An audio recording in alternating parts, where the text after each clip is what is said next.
The week after the U.S. election in 2024, a lot of people were reflecting on how to keep connected with the people they care about and how to bridge the political divide. Some of these things may have been present in Nonno's mind when we recorded this interview on the train on November 14th. My name is Nick, and this is Conversations on the Coast. Howdy. Any interest in doing an interview while we ride the train today? Sure, why not? Cool. Yeah. So let me tell you what I do. Okay. So my name is Nick, and I do something called street epistemology, which is about helping people reflect on the reasons and methods that underlie their beliefs. It's basically an exploration of your critical thinking. Okay, cool. Yeah. So if that sounds interesting, yeah, that's fine. Something I do as a hobby on my commute home from work. It Okay. just kind of keeps things interesting. Sure. And I publish things on a podcast on YouTube called Conversations on the Coast. Oh, that's cool. If that's okay with Okay, yeah, that's fine. Cool, Yeah. awesome. So as I said, my name is Nick. Okay. What should I call you? Nonno. Nanu? Yeah, Nonno. Awesome. Good to meet you. Nice to meet you. What brings you down to the train today? Getting off work. Yep, Yeah. me too. Yeah. Me too. Yeah. Yeah, excellent. Yeah, actually, I work up in Inner Bay, so I take a bus down to Westlake Center and then take the train the rest of the way. Okay. So it's a little bit of a long Yeah, commute, it is. but That's a pretty nice commute because at least you get to sit down and relax a little bit. Exactly.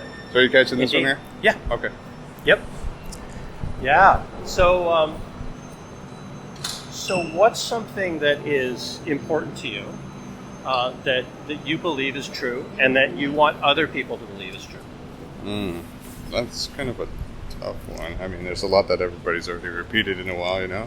I'm sure there is, and one of the interesting things is a lot of people in Seattle kind of come up with kind of golden rule type of things, like we should be kind to other people. And I sort of try to avoid that because it seems like it's a fairly obvious thing, and a lot of the time there's things that are kind of more fundamental that underlie that. Sure. So sometimes it leads to other things. I think for most, I would have to say communication for a lot of it. Communication? Yeah. So what about communication?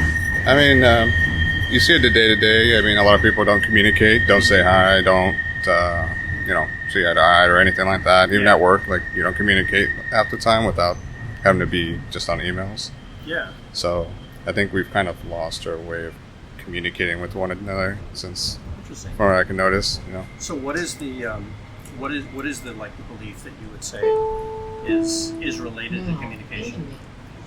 Saying we should Probably more like I would maybe respecting one another, or some sort of opinion with each other. That's really a kind of a hard question for me to really answer. Are you saying that that we should spend more time kind of like making an attempt to At least to connect connect it, yeah. Why not? Well, that's good. Well, that's clearly why you decided to respond to the guy with the microphone. that seems important. So why is that personally important to you? Just because I don't know. I would have to say mostly to do with family, I guess. I mean, interacting with each other, kind of like in that coexistence type of way. Yeah. Nowadays, a lot of people have a lot of opinions for differences, and it's kind of hard for them to interact with each other. Right. So you're talking about like political differences where? Yeah, I guess you can say that, but I mean more like on a day-to-day basis. Now it's just kind of all over the place. Okay. Can you be? I'd love to get this down to something more specific. Like, what would you want people in your life to do that they're not doing today? Well, in my life, it's, I don't know. I mean, I kind of keep in touch with everybody for the most part, so it's kind of hard for me to just, that question in general is just kind of hard for me to answer. Well, if that's something that's important to you, maybe it's a good thing to think about and kind of try to unpack. Yeah, that's true. If people don't communicate with you, say your family doesn't communicate with you, what's the impact on you? For me, not too much. It's mostly just makes me wonder how they're doing, just day-to-day basis. Like, are they having a good day, or what are they up to, type thing. It's not too crazy. Yeah. You mentioned also people at work. Well, that has to do with mostly like work projects. So if we're not communicating, we have a lot of big projects going on, and we got to be kind of close together for that. So if we miss a key detail, like time and date, or who's coming where and what team member has to be at this location, it's kind of not a good thing. Right. Yeah. So what would you ask of those team members at work if you had to for something that's related to this? Like, what is the need that you have that you would like other people to fill through communication? Well, I would say ask more questions. Like, if you're not too sure, ask a question. It's not going to hurt anybody or anything. Yeah. So if you're not too sure, just ask a question. Don't just go, oh, I don't know. Okay. Cool. So there's a couple of different kinds of beliefs, right? And this is kind of like more on the side of like a value, and then there's things that are more on the side of like a truth claim. Okay. And so with things that are more of a value, I like to have people rank on a scale, right? So from 0 to 100, where 0 is, this is kind of, something that I like to do. Sure. And on the top end of the scale, 100, it's this is a moral duty, and you're morally bankrupt if you don't do it. And in the middle, it's like, well, this is a virtue. This is something people should do, but it's not morally mandatory. Okay. Where would you put communication on that scale? Oh man, I guess kind of a duty, most part for me. So you'd say that's a moral duty. Yeah, I mean it does good for at least my group. It does really well. It's best to keep close and communicate. That's for sure. Right. So if it's a moral duty, you must have there must be strong reasons that you believe people should do that. So what would you say is like the best reason, or maybe the thing that is most impactful if people don't do this? I mean, you see it every day. There's kind of a fall of chaos or misconception or misunderstanding. Okay. Or not seeing eye to eye on things. Okay. So. And what is the impact of that? Why is it important that people it causes separation? Okay. And how does that affect you if there's that separation? It tears down a lot of the people that are around me. Okay. So down the middle, same thing. Family wise, work wise, belief wise. A lot of people are. Yeah, there's a lot going on. Okay. So it sounds like it might be like even emotionally painful for you. From time to time, yeah. Yeah. Yeah, it's kind of draining, but. Okay. Cool. What do you do to try to get people to respond in this way, to communicate these things? I actually reach out to them and just see how they're doing. Okay. How are you doing today? Or I send them a funny meme, or just ask them about what's the new project that they're working on, or how's their family. Cool. And what do you think the impact of that is when you do that? It makes them feel that they're, important in a way, kind of cared for.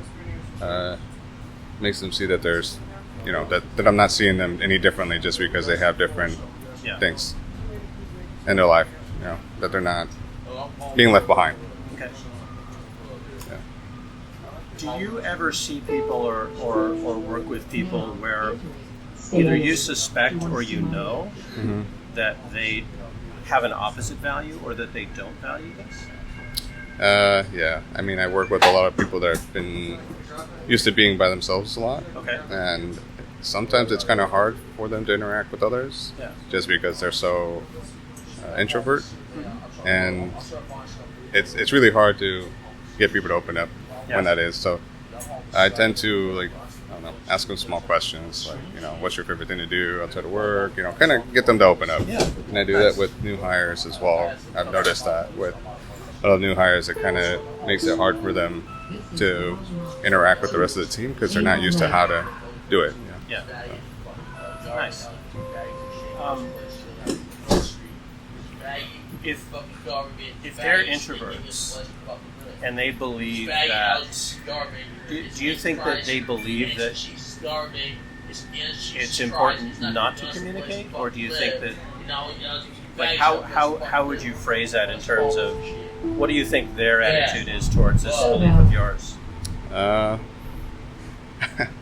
think it depends on either their mood and probably type of day, their day, how it's going mostly. But Most of the time, I've noticed like a pretty good interaction. I mean, I haven't had a problem where they haven't actually interacted with me without being negative, you know.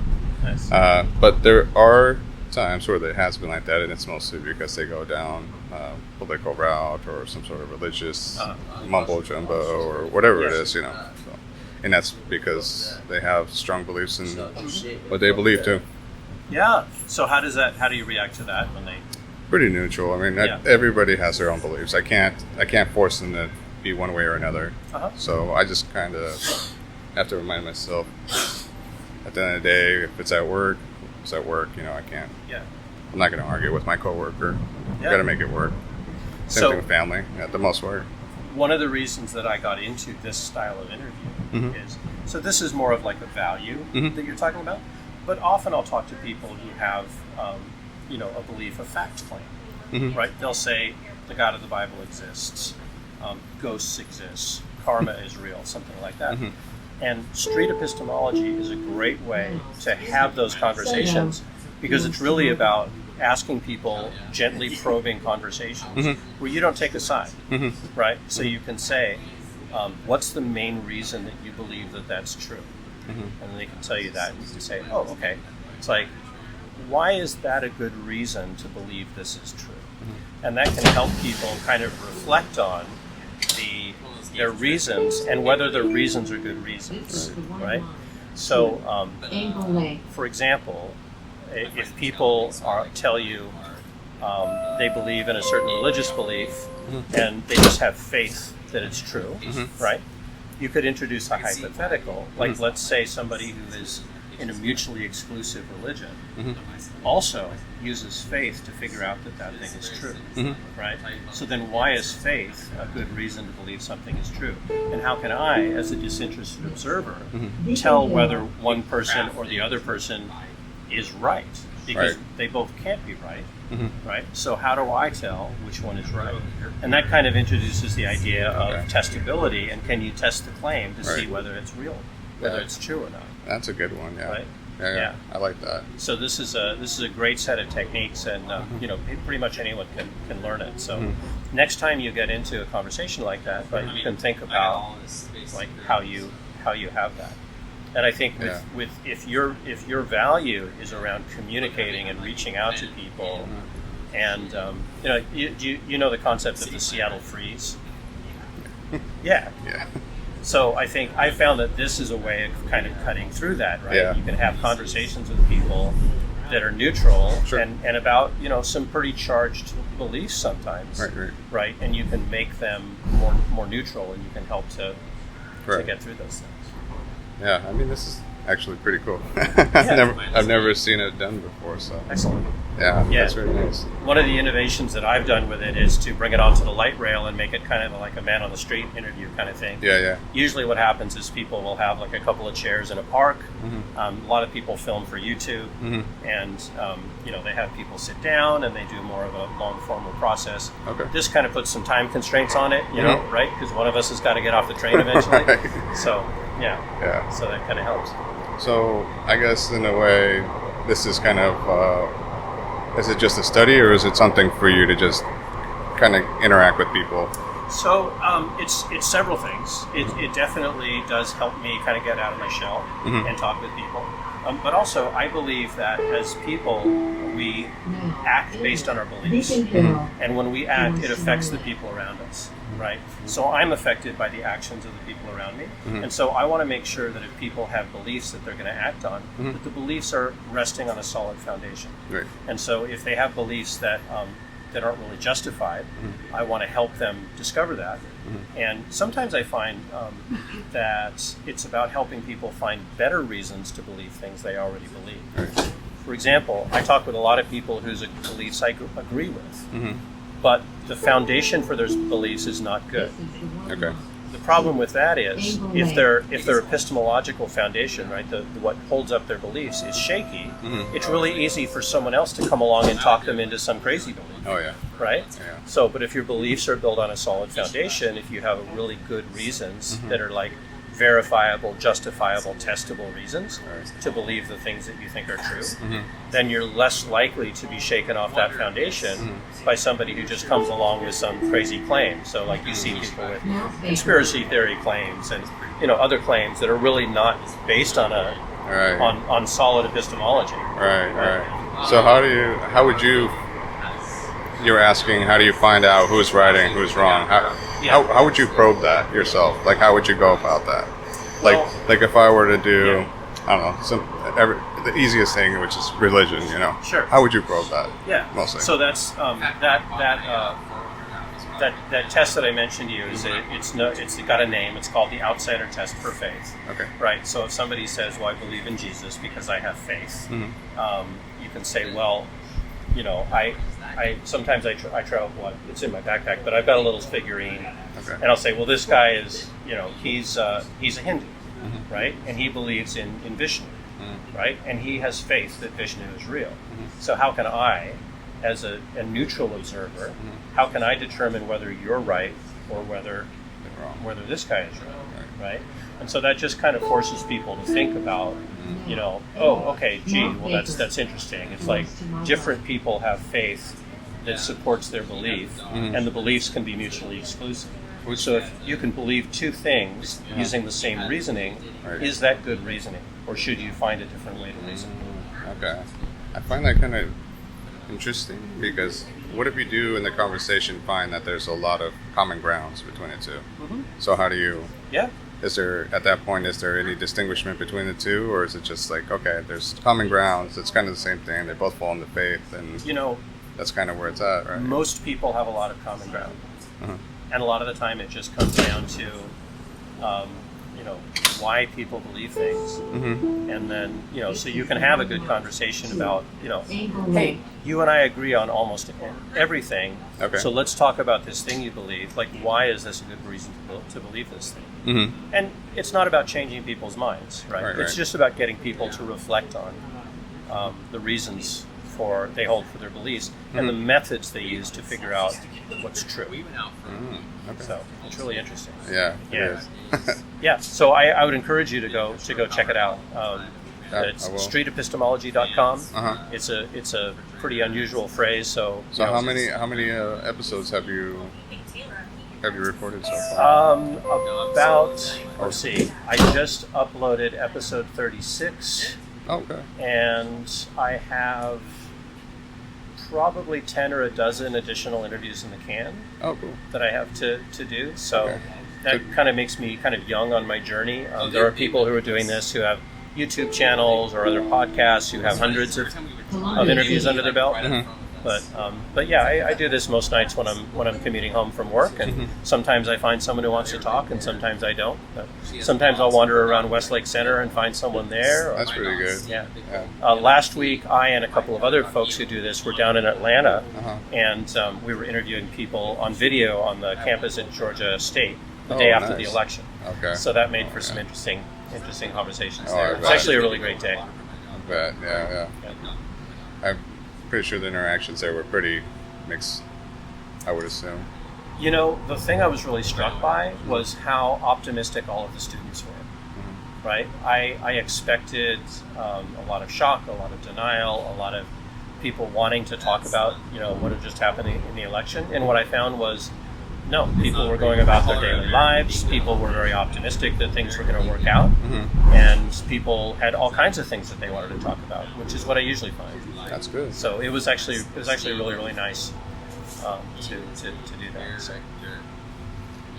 That's actually pretty. Oh, that's interesting. Yeah, no, I like that. The first of those interviews, because one of them was very much related to the aftermath of the election, we went ahead and brought that one up, and we released it this last Wednesday. So if you went to my podcast, you could see me talking to a young lady named Madison about her beliefs about why the election results happened the way they did. Okay. So, I'll have to look you up for sure. Yeah. I'd like to listen to some of those. You bet. Yeah. Cool. Yeah. Well, Nonno, it's been an absolute pleasure talking with you. Same. Yeah. Yeah. Thank you so much. Yeah, you bet. Yeah. If I see you again, I'll stop by and say hi. Yeah. You can think about other beliefs that you might have. You've been listening to Conversations on the Coast, a series from Washington State featuring civil conversations using street epistemology to explore what people believe and why. Find out more at streetepistemology.com.